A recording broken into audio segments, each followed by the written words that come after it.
spend a good amount of time being stressed out about your toilets. So. Oh, I'm sorry. Did I break your concentration? Somewhere between science and superstition.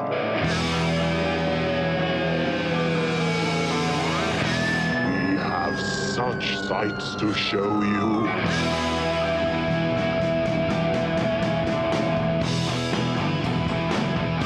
Strange Eons. Welcome to Strange Eons Radio. That is Eric over there.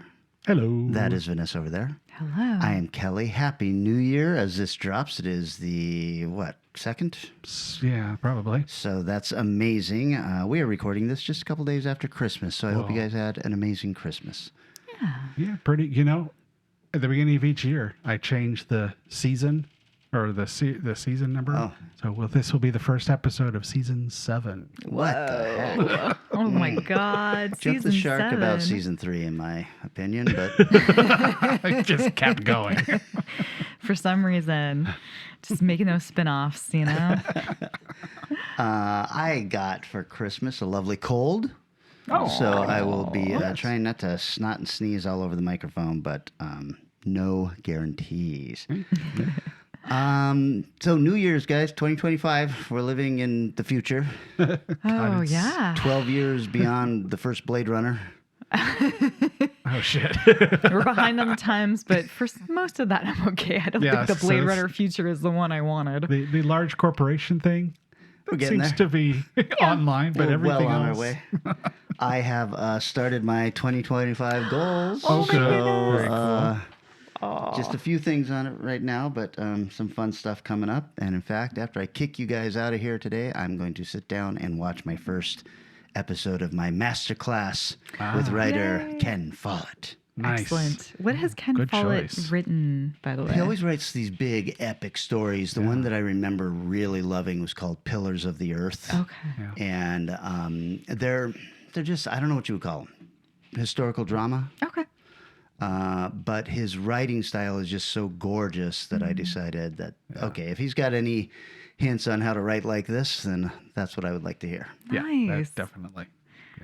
Well, I can't wait Impressive. to read your next book, which will be, 900, 1,500 pages. And after you spend, a year studying in Egypt.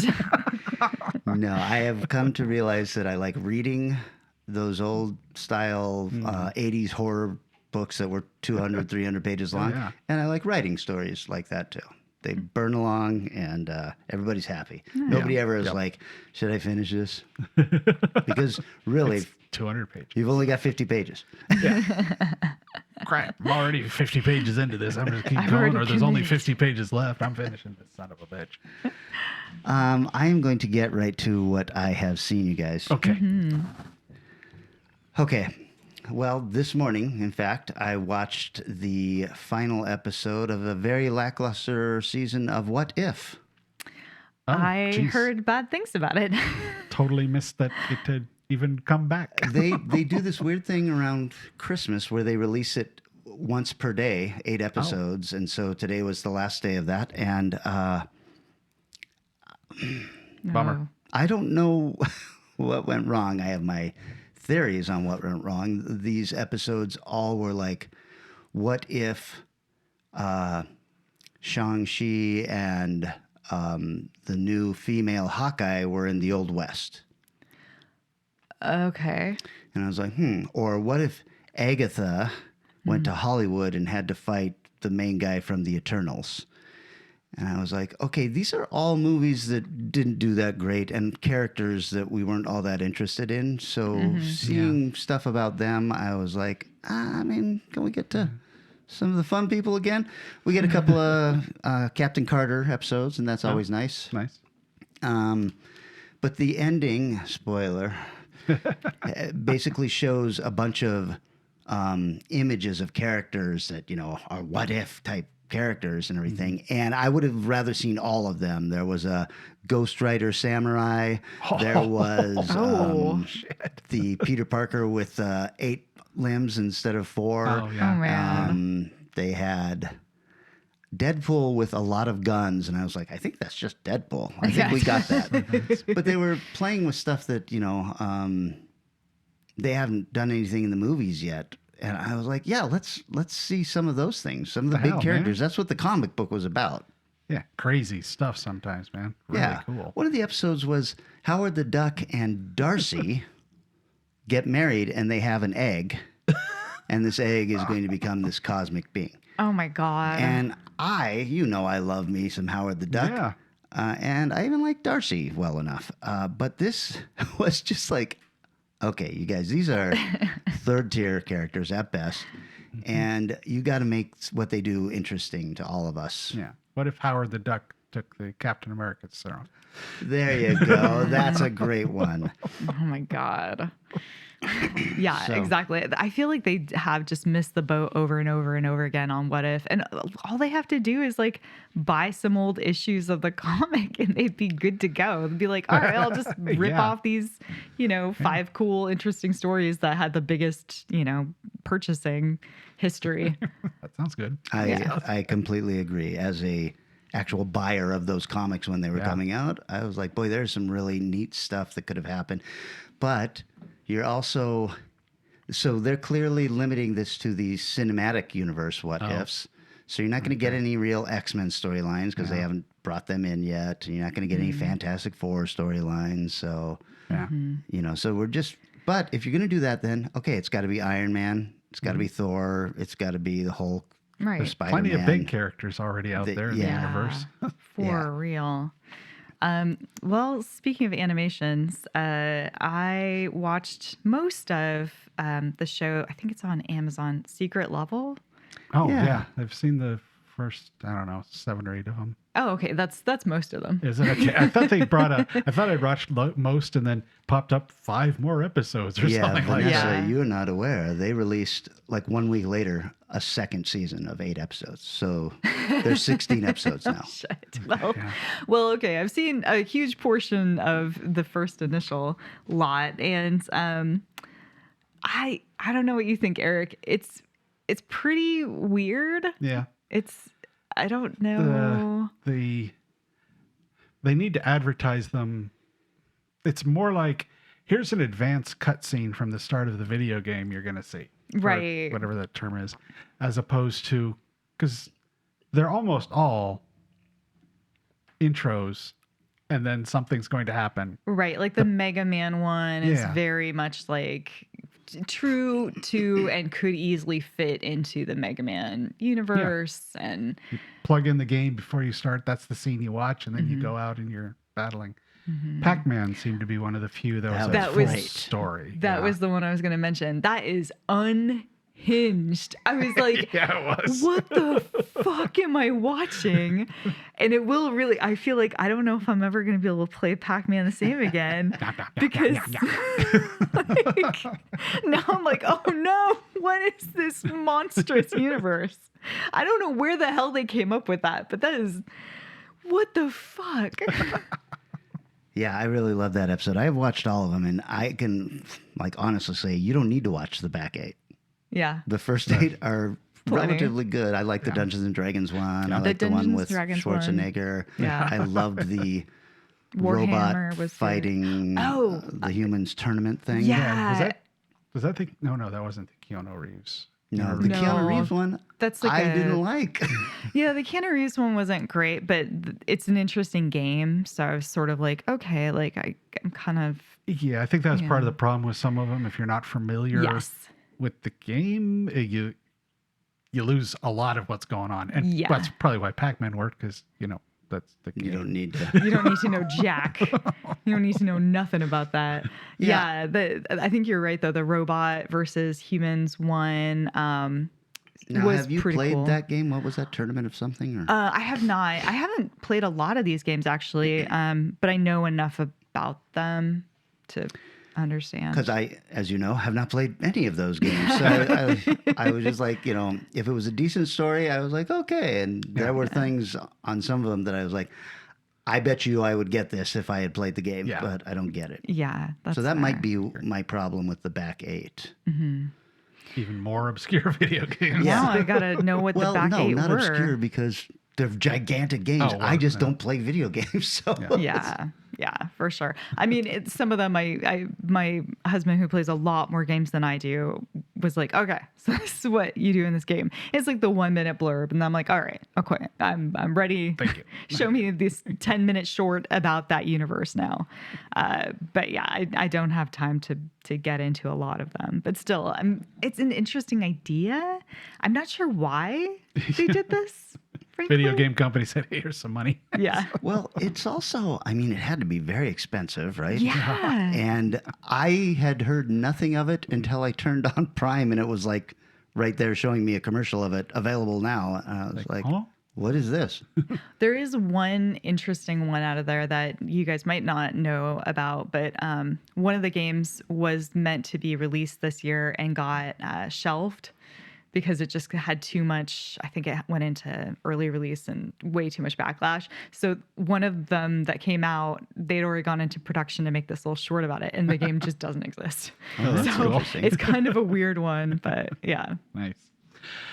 Alrighty. Well, That's called what? Secret Vanessa? Level, Secret and I On believe it's Amazon. on Amazon Prime. Right.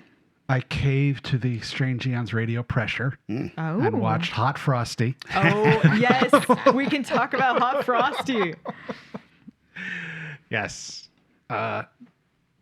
It's weird knowing that guy from Schitt's Creek, where he, near the end, when he's in control of himself and isn't just being a bumbling weirdo trying to figure out the world, Yeah. that's what he's like in Schitt's Creek.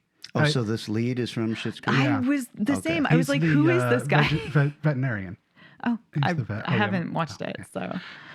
And that's sort of the character he was this really sweet, really kind of innocent guy, but who figures shit out and gets stuff done. Mm-hmm.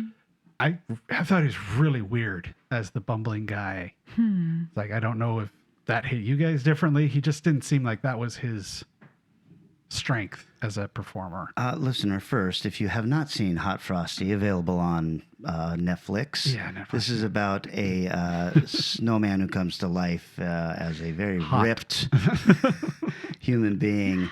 And he is apparently an anatomically correct snowman. Yes. Because they make a deal of that when he suddenly becomes human. And then this girl falls in love with him. Also, something to be noted is that the entire town seems to be aware of this and okay with it. Yeah, they instantly accept once they realize what it is. You don't know. That's what went to the lead lady. It's like, you don't realize. I mean, that's just what he is. She's like, what? This doctor, Get with it. town doctor, who we must assume has had at least 4 more years of schooling than most people, takes his temperature, decides that it's too cold to be a human, so he must have been a snowman. snowman. And I was like, I'm not sure this is the first logical assumption to make. I mean, that's what he says, and maybe that sculpture isn't there anymore. He gets really warm inside and starts to, sweat a lot. Yeah. Never gets cold. Okay, so Yeah. we're just going to talk about this as if you've seen it. The scarf that brings him to life Yes. is handed to her by a store woman. Yes. Yeah. And did you guys get the idea that maybe her husband had started this way as well? I literally just heard like on a podcast somebody mention that, and I was like, "Oh my god! If that is a plot point, it went way over my head." Yeah. But Well, it's an she interesting seems point. to know. When she hands it to her, Yeah. she kind of gives her a wink and says, Yeah, you that's you true. never know. Christmas is a magical time. And then we don't get anything. I was like, is this a storyline that was dropped or Yeah, what? I think they should have just added one more scene to make that happen, because that made is a lot really more sense, cool. right? And I was so mad when she was like, "Here's a special scarf. This is how I met my guy with the scarf." Blah blah. Blah. And then Lacey Chaper's like, "Well, fuck it. I'm gonna throw it on this ice sculpture, whatever." And I was Rude. like, Yeah, "You're a okay. dick. Like, this lady just gave you this scarf, and it was a very nice gesture. And you're just like, you know what? I don't fucking want your scarf. Bye." I was like, "All right, damn, girl." The interactions between her and her husband would back up what you're saying, I think, because he's very much a perfect guy. Yeah. Mm-hmm. And when he first gets clothes, it's that guy's outfit. Yeah, It's it's like, Jack's yeah. overalls. But interesting. Yeah. That would have made it a little more Listen, a we've little already depth in this. So this movie. about halfway through this movie, I was like, I think this was written by AI. So I did a deep dive on the It writer, does feel like it. and if it is an AI person, they've done a good job of because he's holding a sign during the writer's strike and stuff like that. But Also AI. he has 5 other credits is all of them Christmas movies. All of them, or I think like 3 of them came out this year. Yeah. The other 2 came out last year. So I'm like, well, this seems very suspicious. It's a form of AI. Here's my script for Christmas. I'm going to go in. I'm going to change 4 or 5 plot points, character names. Here you go. Here's another I'm one. sure that's the Hallmark model. I mean, Yeah, I do exactly. know that people get sucked into the Christmas Hallmarky universe, and it's hard to get back out, especially in Canada. That is the version of like reality TV, but for Canada. I can't remember the movie, but I did a horror film a long time ago with the guy who moved to Canada and opened that can of worms for Christmas stuff. And that's what he's been doing ever since, making a butt ton of money. Constant work. Everybody's doing it. They're relatively easy, I guess, but it's monotonous. It sucks, but the worst movie snow I think I've ever seen was in that movie. We're just like, man, they're blowing some big old flakes on you.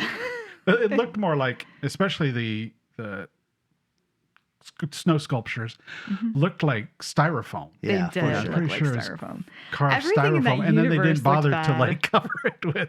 No, everything in that felt like an art designer had a day and a half to go figure shit out. Could be right.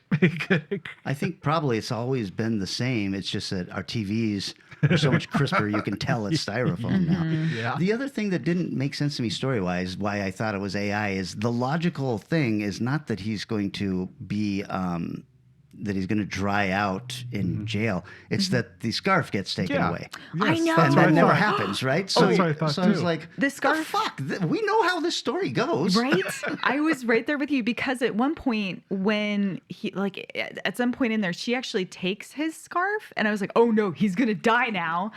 And it means nothing. Right. He's fine without a scarf. And I was like, oh, I thought the scarf was like your powers or guess something, not. but no big deal.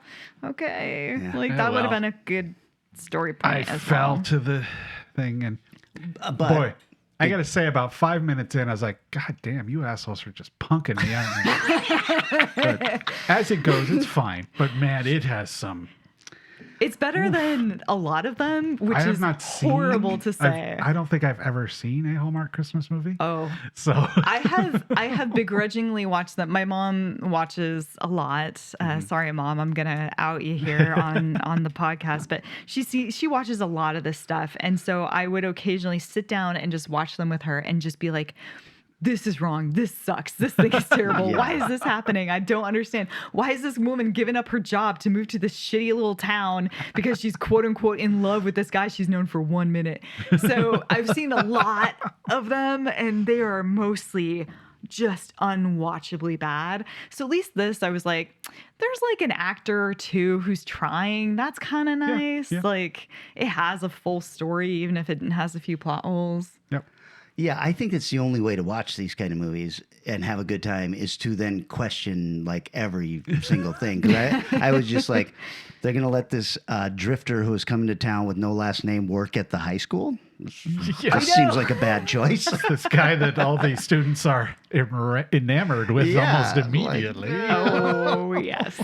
Yeah, the guy who was just streaking like a day before. It's fine. And it's basically Edward Scissorhands for anybody who is interested.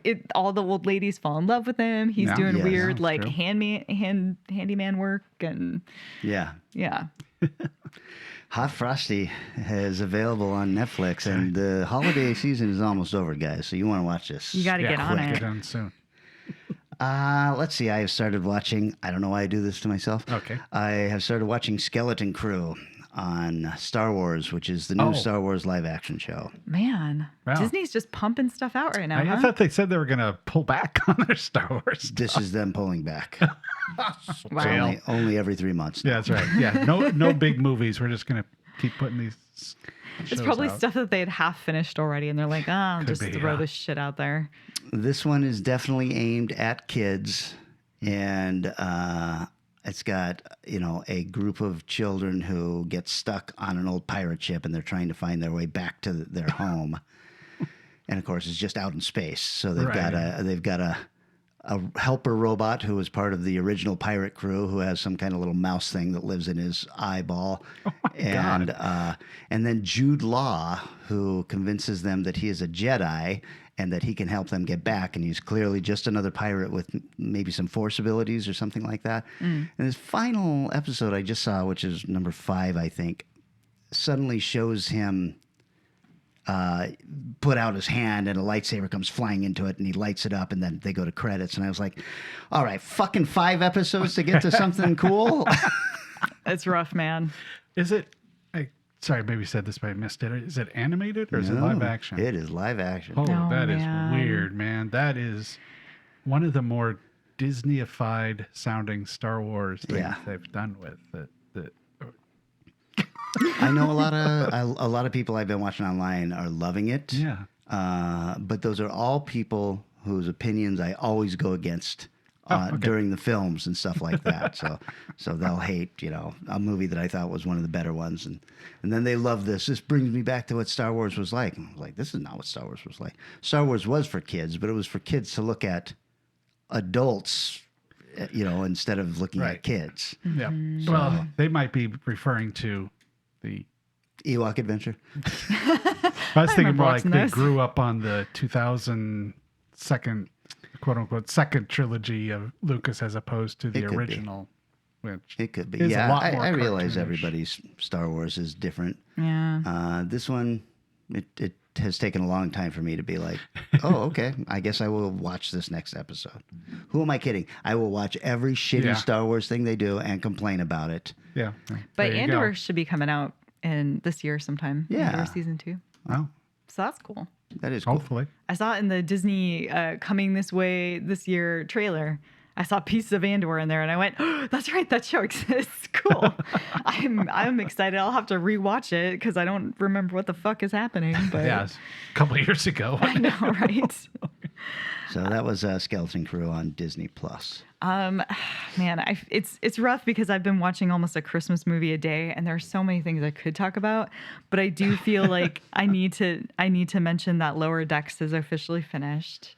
It's Is it wrapped up. been canceled? Yeah, I've done still got, so. I think I've got a couple episodes left. Oh, Was it a good ending? yeah. Oh, good. Yeah. It was a good ending. It's a little interesting because there's so much Star Trek out there that they're very inclusive of pretty much everything. Yeah. And you're just like, wow, you're even like making Discovery like bits canon. That's weird. Or wow, you're talking about Enterprise in this episode. I fucking hate that show, but I'm enjoying this.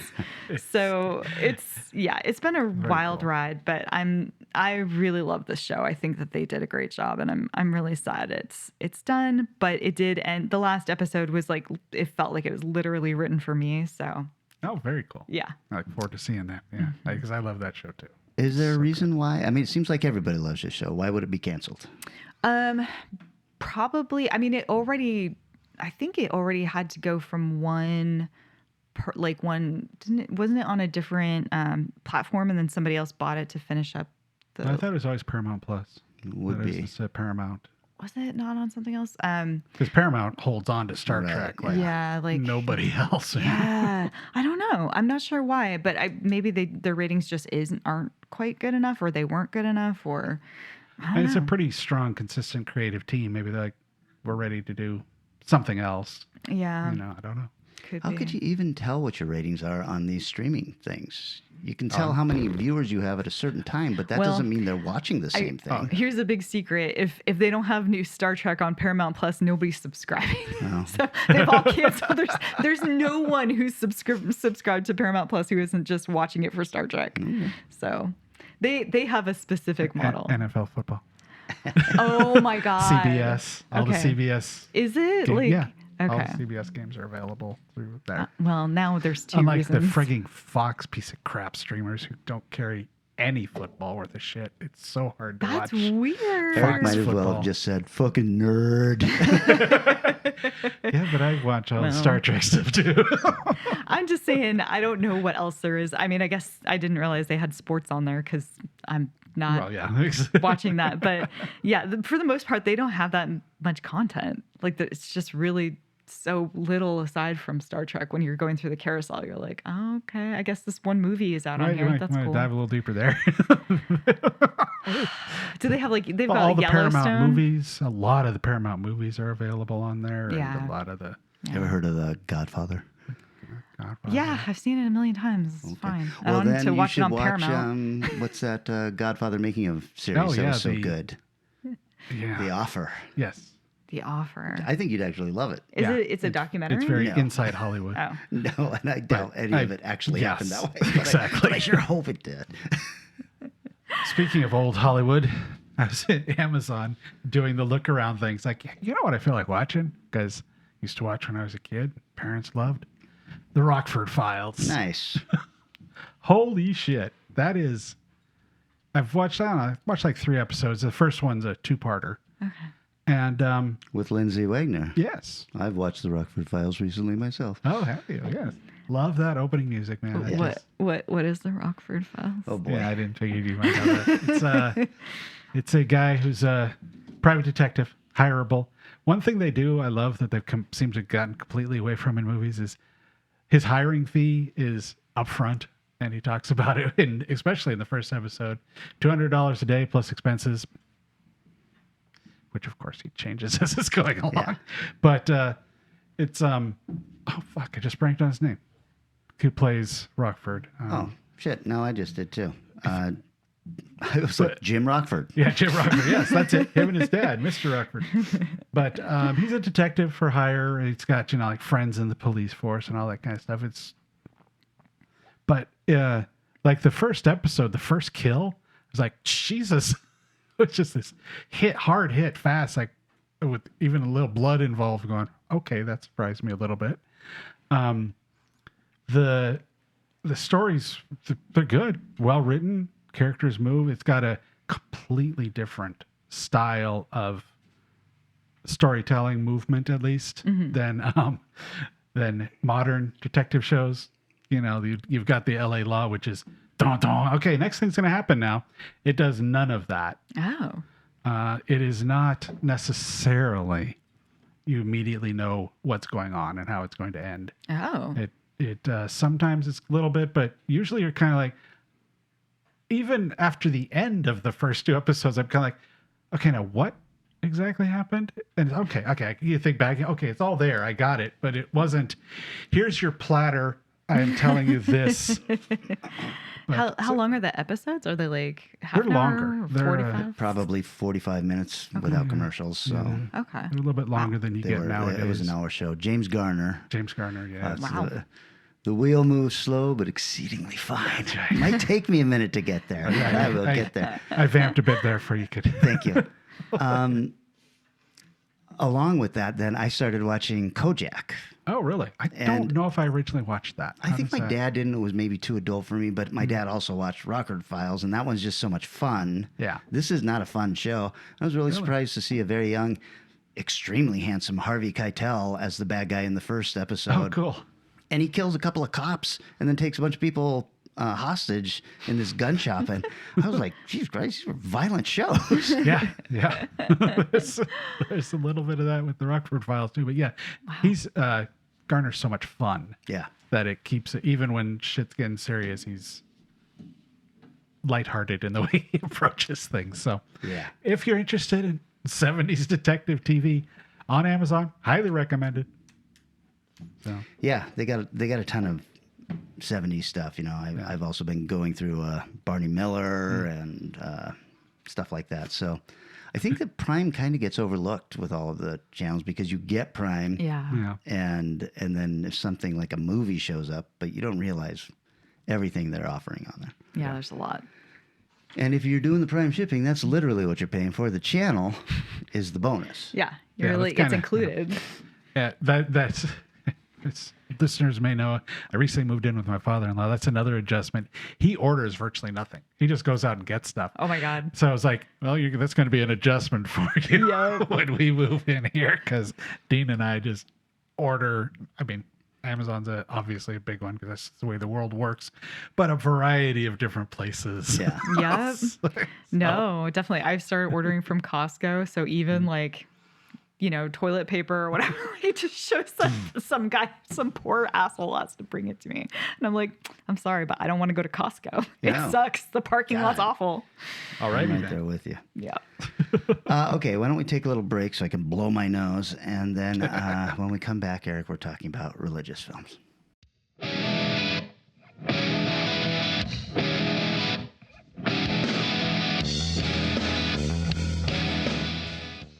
Jesus Christ is here!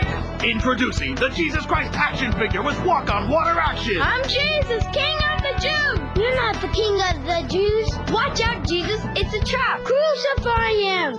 Ugh! Ugh! Ugh! Jesus Christ! Take that! The Jesus Christ action figure playset. Collect all 3. Redeem UPCs from specially marked packages and win the Spear of Destiny, I'm invincible! the Holy Grail, I'm gonna live forever! and the Ark of the Covenant.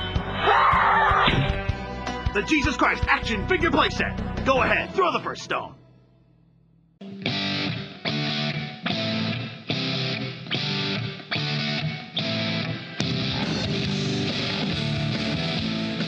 We have returned. Eric, this was your Yes. subgenre pick, and it was... Religious stuff, for the holidays. Oh, okay. You're like, Hanukkah, no more Christmas. Nazis. Isn't there something horror that we can talk about during the Christmas season? Right, yes. Let's get away from the worst aspects of mankind and go to a different, pretty shitty aspect of mankind. We can get back into horror right around the time of inauguration, guys. It's fine. No, I've got horror. Okay. So I'll just dive right in there. And mine was Il Demonio. Oh, set the sign there. It's been a while. That's right. I have a cold, you guys. I'm giving you 5 minutes. Yeah, give you 5 minutes. And timer's done. Anyways, Il Demonio from 1963.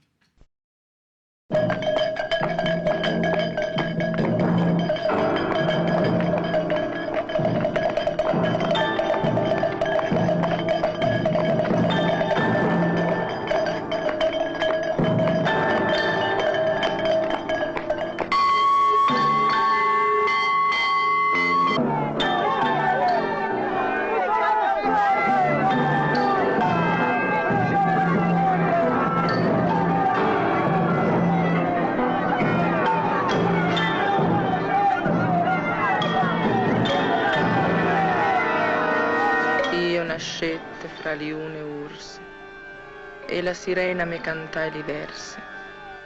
Stonga stu munno come non ci stessi, m'hanno messo allo libro degli spersi.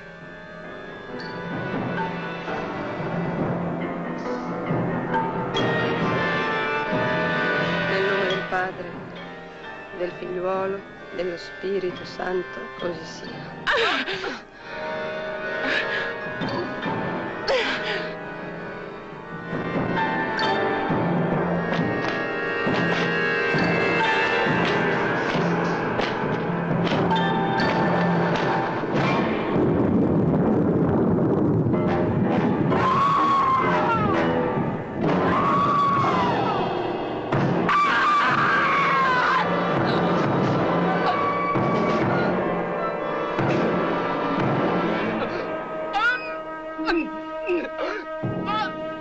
Santa Monica pietosa, Santa Monica lacrimosa, come vedi l'affetto di tuo figlio, così guarda l'amore di Purifico. Ti verrò presso sempre, non ti lascerò mai! Lasciami perdere.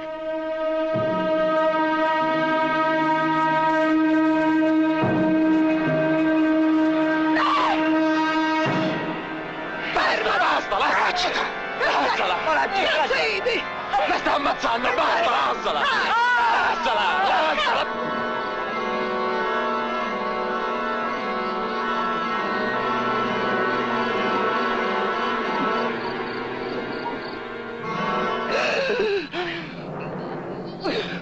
esorcizzo te, immondissimo spirito. E comando a voi, schiere di fantasmi e legioni di demoni, di separarvi nel nome di nostro Signore Gesù Cristo da questa creatura di Dio.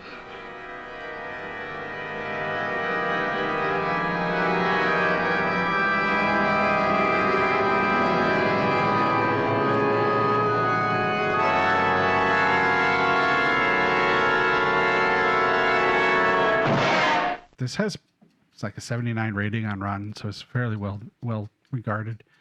It was in Severin's All the Hauntsby Are, their first box set, and also on Shudder right now, because there's a lot of crossover between Severin and Shudder, which is nice.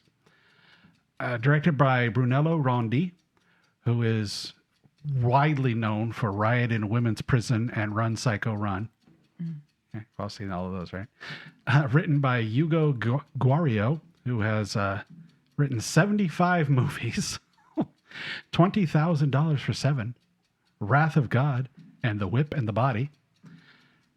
I think Wrath of God was one that I think I've seen this one. I was going to say, oh no, I know The Whip and the Body, but I know The Whip and the, what's the Jello one with? Oh, the serpent and the... Yeah, Whip and the... No. Whip and the Glove or something. Something like, yeah, the Glove probably. Also written by Luciano Martino, who wrote The Torturer, Beyond Kilimanjaro, Across the River of Blood, and Iron Master. That is the full title. And Brunello Rondi, who wrote 8.5. Yes, that 8.5. Whoa. And La Dolce Vita. Oh, and, Jesus. Some pretty impressive writing credits on that guy. The actors, Dahlia Lavie, who's in Casino Royale, The Spy with a Cold Nose, and Kat Lowe, she's a model turned actress. Frank Wolf, When Women Had Tails, and When Women Lost Their Tails. Anna Maria Avetta, who's in The Wedding March and Werewolf in a Girl's Dormitory. So, it's 1963, black and white. Dark damn movie, though. Starts off with a warning that this is based on a true story.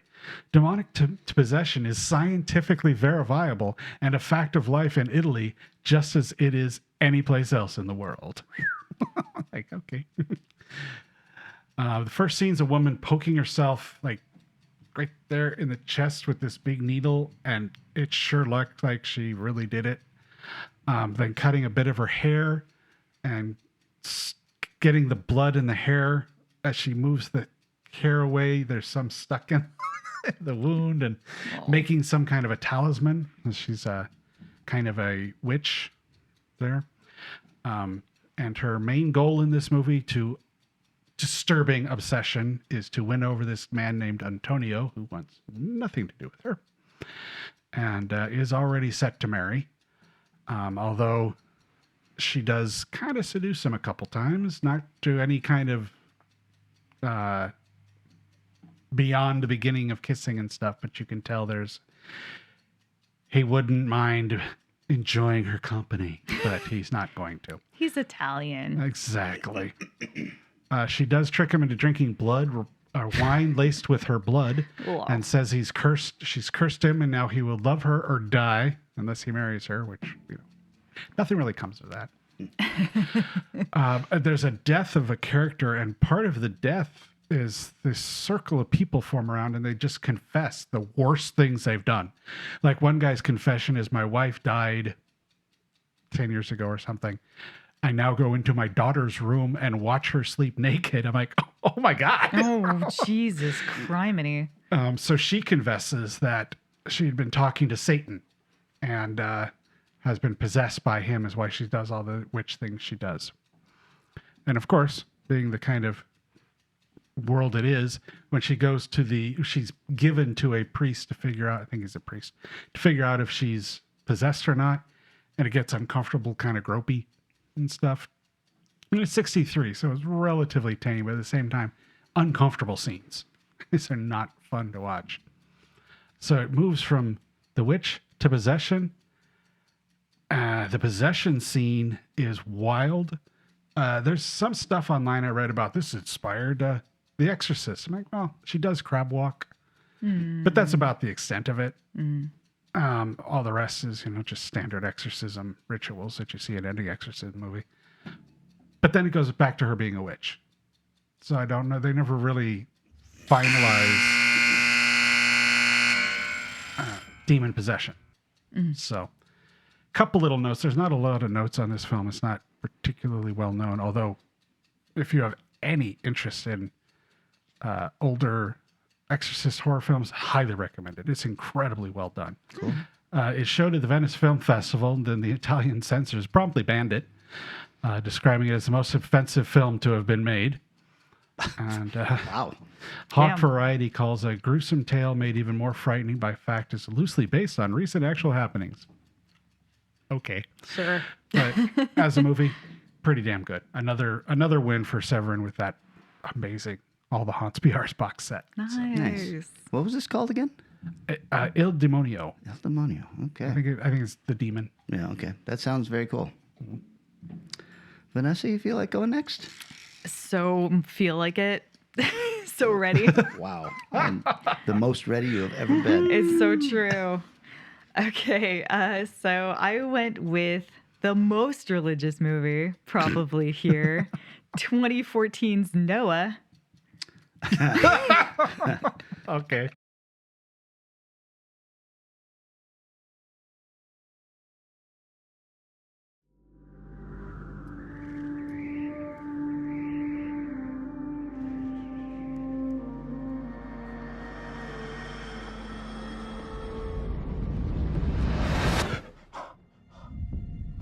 No.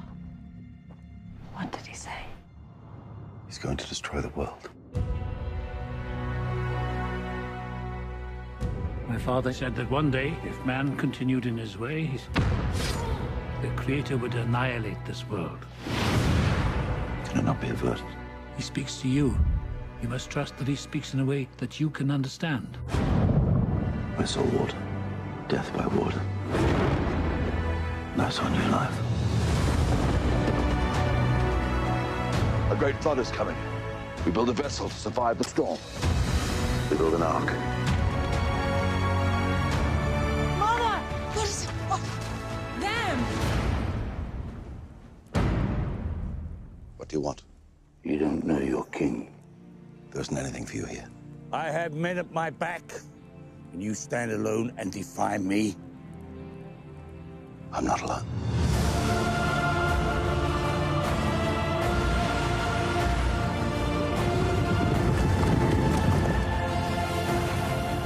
It begins.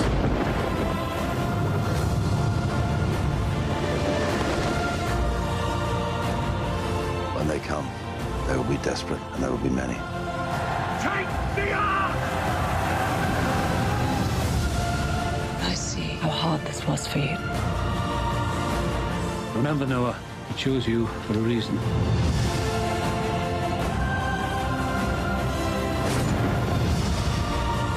Is this the end of everything? Beginning. Beginning of everything.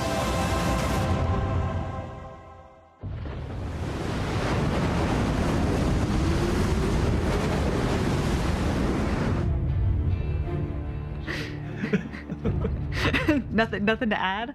All right, guys, let's go on a journey. This is written and directed by Darren Aronofsky, who actually only has technically, I think, 18 directing credits, but they're big ones. Pi, Requiem for a Dream, The Fountain, Black Swan, and most recently, The Whale.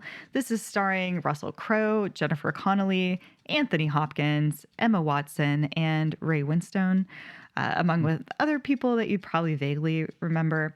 So this story is, the biblical tale of Noah, where God tells Noah he's going to rid the world of sin by covering it in water and starting again, but tells him to build an ark and put 2 of every animal on it to start the new world. The end. No. Y'all know the rest. We're good. So it's about 2 minutes long. But then, we also know how Noah is the son of the descendant of Adam's son Seth, while the bad people on earth were descendants of Cain. And don't forget, Abel is dead, right? So we all know that. And how God punished Adam and Eve and kicked them out into the desert. But then some of the angels protested and came to Earth to help them. So God punished the angels by making them into giant rock monsters who now haunt the Black Lands. We remember that. And then also how Noah is building the ark. At the same time, Tubal-Cain, who is obviously a descendant of Cain, who also had killed his father, finds out about the ark and decides to take over the ark with a horde of followers who are starving in the woods because they'll only eat meat for some reason, and then tries to steal away his son and turn his kid against him, but then ends up sneaking onto the boat as the only guy on there from the giant hordes when the flood comes, and then eats a bunch of the animals on the boat, which of course we now know don't exist, because he's recovering his strength so that he can fight him in a big epic kind of third act battle. That's definitely in the Bible. And then how Noah gets mad on the boat thinking about how man should all be dead and his family is still alive. So man is going to continue to live and they shouldn't. So he should end the line of humans. And then he finds out that Emma Watson, who was barren, is now pregnant with twins. So he must murder them if they're girls. But then he has a giant existential meltdown because God won't tell him what to do. And then when he gets to land, he gets naked and drunk and hides out on the beach, which is actually kind of true from the Bible. And then finally rejoins his family to help teach humans how to be good. And also his son, who's pissed that he wasn't allowed to have a wife, walks off into the land to be alone, except for in the Bible, he does actually have a wife and is one of the fathers of the great nations. So that's, the first 4 pages or whatever, the 4 chapters of the Bible. Not as crazy far away from the Bible as I thought it would be. I then looked up a kind of back and forth as to what was in there and what wasn't. It's just kind of elongated. The thing that's all made up is the Cain whatever guy and all the kind of epic existential shit on the boat. Like that's all BS. Searching for the wife's BS, but there's a lot of stuff in there that's weirdly accurate. There is cool stop motion evolution. Was the book better? As somebody who did 8 years of Catholic school, let me tell you, this is a romp-roaring joyride. But I don't know if you want your kids to get their version of this from this story. There's some cool stop motion footage that they're using to showcase evolution in this. So they're trying to show like on day 1 this happened, on day 2 this happened, and you see these lizards crawling, but it's like frame after frame after frame of different lizard getting bigger on different piece of land, and it's like so much work. It's crazy. It's Darwinism. Yeah, they snuck it in there really obviously, but it's 7 days, so no one can get pissed. I love the weird rock monster angels. They're so fucking weird. I don't know. Like, and their wings are giant rocks too, but they don't look anything like angels. They just look like rock dudes, but it's very cool. Jennifer Connelly is so watchable. She makes a great kick-ass Noah wife who, by the way, in the Bible, these ladies have names. Have names, but nothing else. So that's nice. Just a little bit of trivia on this. Darren Aronofsky was interested in this idea of writing about Noah for a long time. He first was interested in 7th grade as part of a creative writing assignment. He submitted a poem about Noah entitled "The Dove." Years later, after finishing the film Pi, he was searching out ideas for his next film. He thought about Noah. He thought it would be a good idea. He worked on a script beginning in 2000, but then put it on hold when Hallmark was already working in a similar film. He then resumed the draft sometime later and completed it in 2003.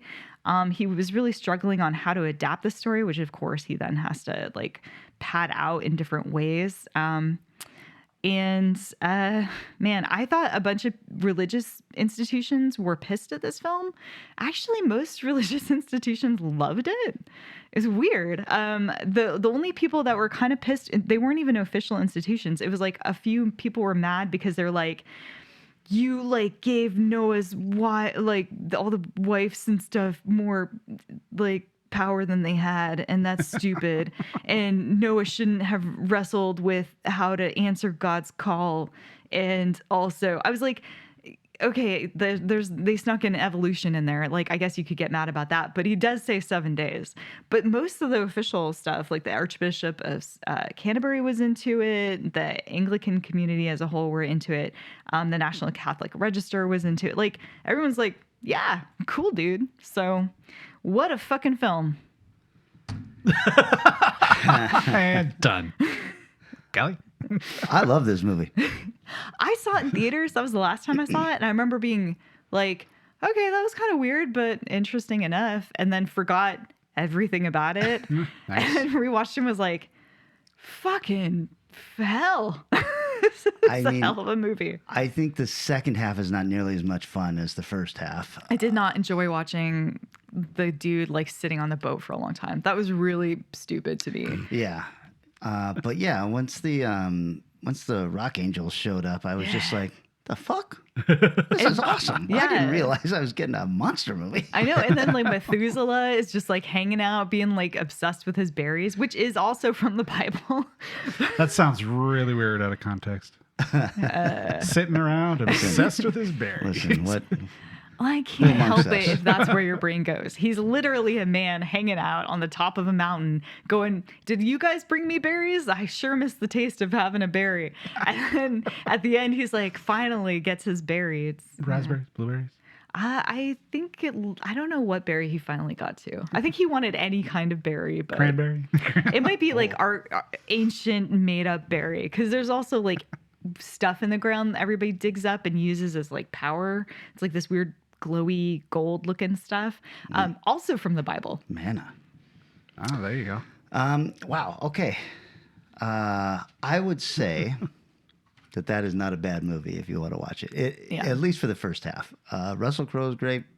I mean, we do all know the story, and then all of this other stuff is in there, and I just assumed that was stuff from the Gnostic books or something like that, but you're saying they were actually rock angels in the Bible? No, rock angels were one of the added pieces.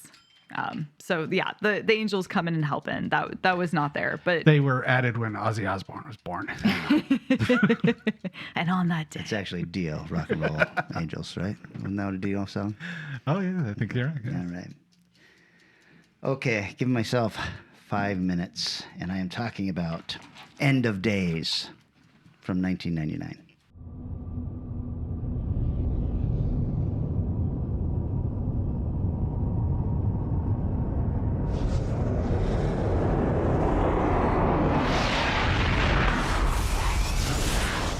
I've seen him before, in my dreams.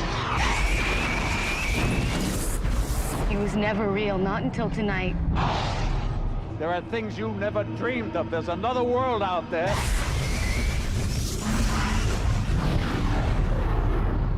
1,000 years you have awaited my return. Behold, you have failed.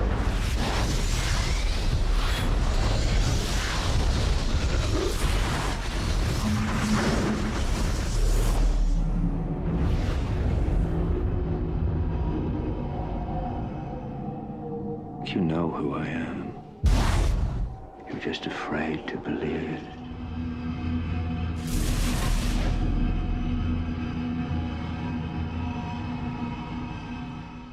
And assume you guys have seen End of Days. I saw it in theaters, have not seen it since. Okay.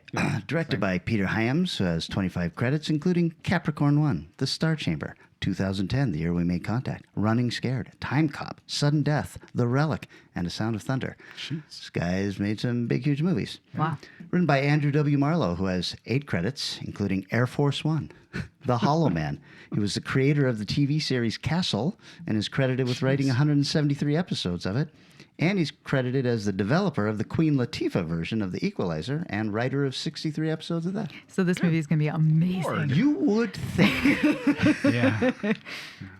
Starring Arnold Schwarzenegger. 88 credits. I don't even know where to start with this guy. You know him and you love him.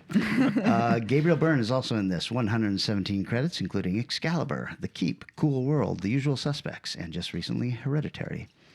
And Robin Tunney, who has 57 credits, including The Craft, Supernova, and 151 episodes of The Mentalist. Also in this movie, this is a star-studded cast, by the way. Yeah. CCH Pounder, Kevin Pollak, Udo Kier, and Rod Steiger. Okay, you guys remember a quarter century ago when the world was going to end because of the beginning of a new millennium? Yeah. Well, there was a ton of books, TV shows, and movies with that premise, and this is one of them. We open in 1979, though, with the birth of a young girl named Christine York, who has been identified by Satanists as the one chosen to bear Satan's son during the last hour of New Year's Eve 20 years in the future.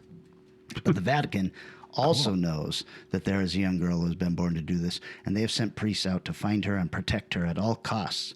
However, there are a few Vatican knights led by a corrupt cardinal who think that finding her and killing her is probably their best bet to prevent Satan's plans. And it's kind of tough to disagree with. Yeah, that's a good point.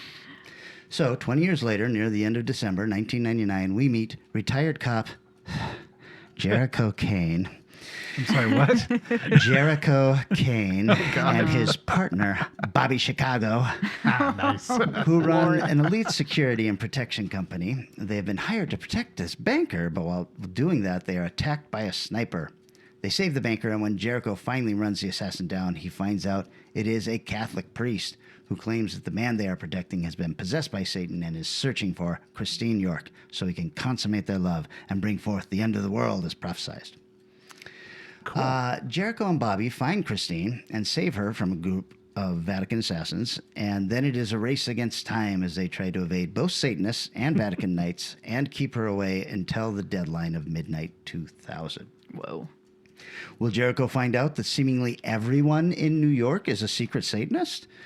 And will he be betrayed by his closest friends and then crucified and hung up in a New York alley for everyone to see? Schwarzenegger gets crucified in this movie. Wow. Subtle. It's just very, very subtle. And will he, in top Arnold fashion, decide that the way to stop Satan is with much bigger guns than he carries regularly? These answers and less are yours to see in End of Days. I will say this, you guys. This movie is pretty fucking stupid, but I had a great time with it. Yay! Sure. Arnold looks fucking fantastic here. He's 50 fucking years old in this movie, and he is so handsome that it's just ridiculous. Robin Tunney is awful. She is the weak link in this movie, and I was a bit surprised to find that out. A little bit of trivia. The role of Jericho Kane was originally written for Tom Cruise, but he instead chose to work on Magnolia. This is one of 3 movies revolving on satanic appearances to get a release in 1999, with the other films being The Ninth Gate and Stigmata, which also had Gabriel Byrne in it. After the failure of this film at the box office, Arnold Schwarzenegger lamented the choice of having hired Peter Hyams as a director. Schwarzenegger explained he hired Hyams based on the tremendous praise James Cameron had of his work. But Schwarzenegger found Hyams' lighting to be much too dark during certain scenes, like the alleyway scene with the cult members, and implored him to light it up more, whereupon Hyams insisted lesser light was better, calling regular lighting crap stuff. When Schwarzenegger then asked if that meant James Cameron's films were crap stuff, Hyams criticized Cameron for what he believed was overlighting of his sets, leaving Schwarzenegger incredulous. Since he had worked with him on some of the hugest movies the guy has ever made. Oh my God. So this movie is a ton of fun. I think that we're going to find out that a lot of Schwarzenegger's movies are much better than we thought they were, seeing them 25 years later. Yeah. So, That's End of Days. I was really just surprised at how handsome he was, because I don't think I thought he was handsome back then. Mm-hmm. But now looking back at him, I'm just like, boy, this is a handsome guy. When he wasn't, he's 50, so he's lean and muscular. He's not ripped and ridiculous. Gigantor. And he just looks great with a little scruff on his face. So End of Days can be seen on, I think, Tubi is where I watched this. Oh, really? Commercial breaks were perfect. So this was a fun one, Eric, but this was a throwback to the distant past, 2024. Vanessa, it is your chance to usher in a new era. So what's our brand new subgenre going to be for 2025? You know what? I just can't get past the fact that for our 300th episode, I had the perfect lineup. 301st episode with the film 300 and Gerard Butler. And you guys were talking about how there was not enough Gerard Butler out there to really make it worthwhile. You know what? I challenge you to Gerard Butler yourselves in the next episode. And we're just going to watch the fine films of Gerard Butler. Fine. Be prepared for P.S. I Love You. I've seen it, and I'm prepared. Are you? I have not. I'm good. Yes. Okay, I like that. Gerard Butler starts 2025 for us. That means we are to the point where we say thanks to everybody out there. Thanks to Vanessa's mom for her Christmas gift. For a lovely donation. Yep. Literally on Christmas Day. Handed it to me on a ferry boat and said, go through my wallet, find a 20 and give it to her. Thanks, Mom. This woman just robbed her grandma or her mom for our show. Wow. She told me to. Okay. Thank you. Thank you, Mom. This is starting to sound like a Stockholm Syndrome thing to me, but all right. Oh, my God. If you feel like you would like to donate to us, you can do that a number of ways. We have a subscribing thing on PayPal that you can do. We've got the buy us a pizza thing. You can give Vanessa your wallet and tell her to find a bill. Your mom's wallet. Give me your mom's wallet. Oh, there you go. Or you go through your mom's wallet and just, make sure that your mom knows that it's a donation to a good cause. Yeah. She'll be into it. It's called value for value. That's so right. If you get some kind of value out of this, you give some kind of value back. That can be in the form of cash, or it can be just liking and sharing posts. Yeah. It can be having discussions on the Strange Eons Radio talk page. Mm-hmm. It can be calling in on the Strange Eons Radio hotline, which is 253-237-4266. And just telling us, holy cow, stealing money from your mom to keep the show going? Cheers, Steve. On Christmas Day. But, you guys don't have the mom situation where they just have a purse of an ending hell and they just hand it to you because they don't want to go through it themselves. And they go, all right, find me XYZ item. I have, and I imagine Eric is like this, and every man I know is like this. If a woman hands you their purse and says, find something, I'm always like, I don't want to even know what's in here. Yeah, I'm good. Really? Yeah. I won't find anything, or if I do find something, it might be something I would have a question about, and I don't want to ask some of those questions sometimes. Your universe is so different than mine. God, it's so weird to be a dude. You don't even know what's in a purse. Holy shit. I mean, okay, let's say a giant purse. This is my wallet. This is the equivalency of your purse that I carry. You're doing it right, Eric. That is what, yes. My purse is a sling bag because I feel similarly, but still, my purse only has my wallet in it. Well done. Thank you. All right, enough wallet talk. Give us your money. And come back and join us in 7 short days when we are talking about Gerard Butler. We'll see you next Thursday. Transportation and other considerations for Strange Eons Radio produced by Pan Am Airlines. When you think of traveling, think of Pan Am. You can't beat the experience. Guests of Strange Eons Radio stay at Econo Lodge Everett. It's an easy stop on the road, you know what we mean. Strange Eons Radio is recorded live in front of a studio audience. If you enjoyed this episode, please consider leaving us a positive review on your favorite podcast app. Sit, Ubu, sit. I don't know if I'm ever going to be able to play Pac-Man the same again.